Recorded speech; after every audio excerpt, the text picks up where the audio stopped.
Hey everyone, my name's Sam and welcome to another video. Today I'm going to be doing the recipe for my beet pepperoni.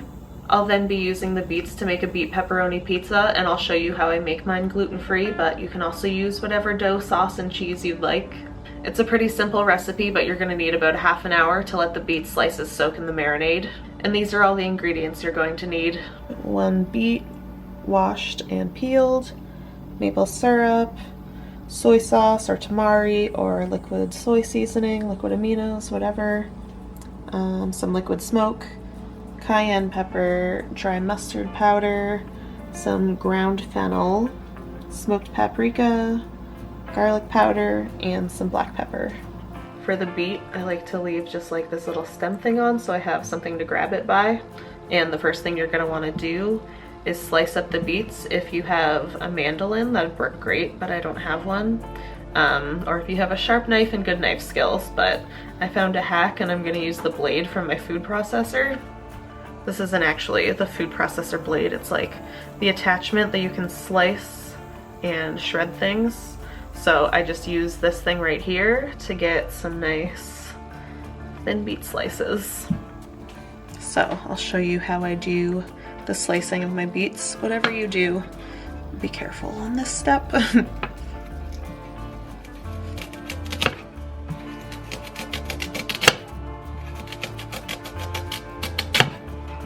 So, as you can see, just getting some nice little rounds that'll be good for pepperonis.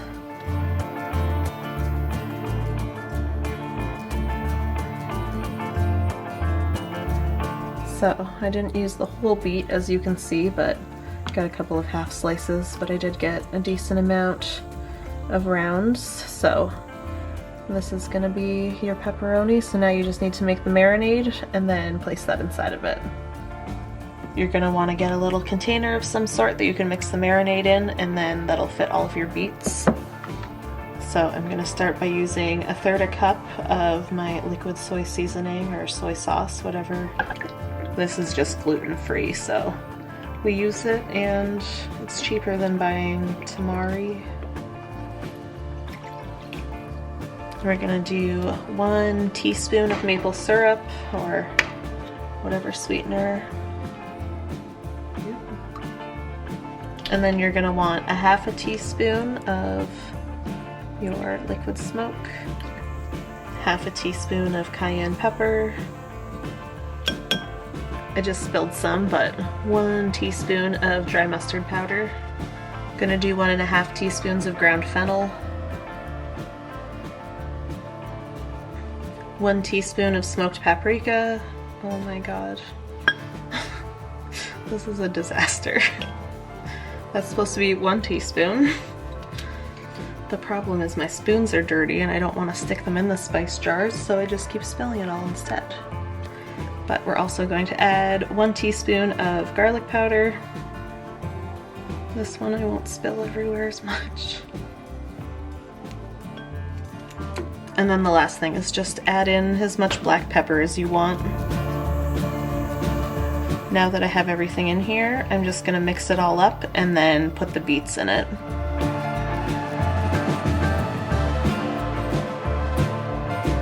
So I added all my beets in, and if they're not quite submerged, just dilute it a little bit with some water. So now you're just going to want to stick this in the fridge for at least a half an hour. The beets will soften in the marinade. And while you're doing that, you can prepare your dough and cheese. So I'll show you how I make my gluten-free dough for the crust now. You can, as I said, use whatever kind of dough or crust you want. You can get a pre-made one even. I usually put a little bit of oil in my pizza dough, but I didn't do that the last time I made it, and it turned out really well, so I'm gonna do that again. So I do about 2.5 cups of brown rice flour.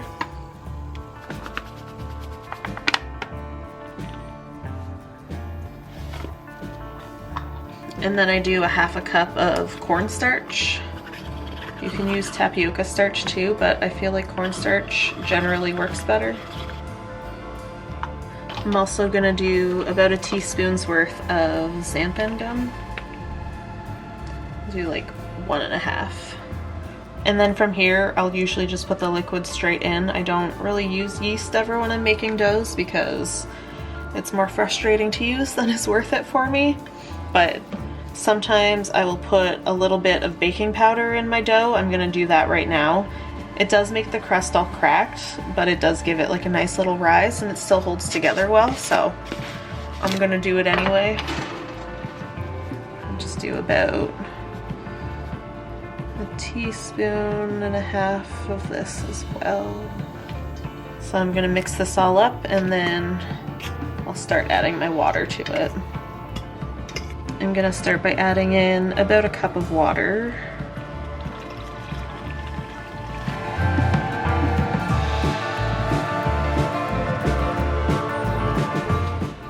Once I've got that mixed in, I'll just switch to my hands to fully incorporate everything. It's a little crumbly still, so I'm just gonna do a little splash more water.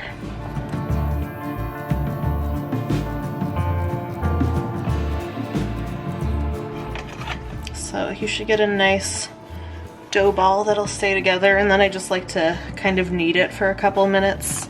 I don't know if that activates the xanthan gum more, but it seems to help. I'm actually gonna add just a tiny bit more water because it's the slightest bit dry still.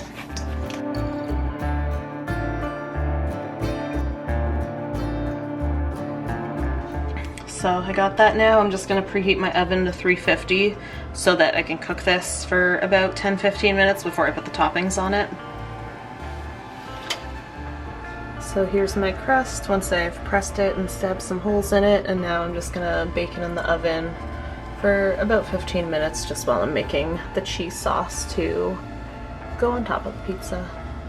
So now I'm gonna make some tahini cheese, and this is actually kind of a hack for my tahini cheese using my Katie style mac and cheese powder from one of my other videos. Add about a 1/4 cup of tahini, 2 tablespoons of cornstarch, 2 tablespoons of lemon juice, and then I'm just gonna sprinkle in several tablespoons of my mac and cheese powder. I'm gonna add in about a cup of water as well. So mix everything up and then turn the heat on and thicken it, just like my other tahini cheese recipe. So as I said, the crust gets super cracked when I put baking powder in it. But you can also see that it's a nice, like, pretty thick crust. And here's our makeshift tahini cheese with my mac and cheese powder. Makes a nice cheddary sauce for pizza. I'm going to start putting my pizza together. Just start with whatever kind of sauce. This is actually just pasta sauce.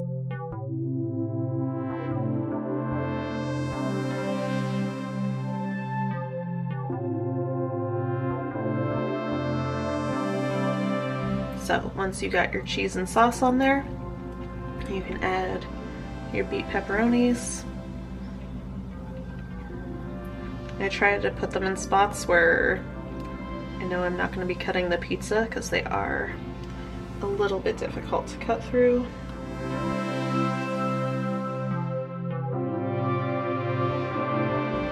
So now you can pop it in the oven. I leave it in for about 10 minutes and then I will get a little one of these brushes here, and then I'll add on some more of the marinade 10 minutes in, pop it in for 5 more minutes, and then I'll do it again and then leave it in for 5 more minutes, so the pizza's cooking for 20 minutes total.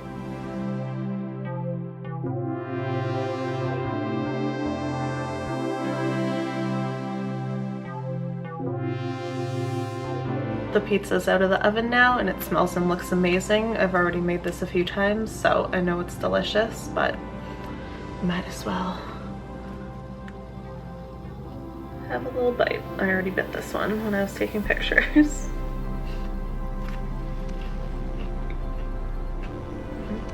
That tahini cheese is so good on pizza. I hope you try it. You're also going to have leftovers of the pepperoni marinade. You can keep it in the fridge for about 5 days if you want to use it again.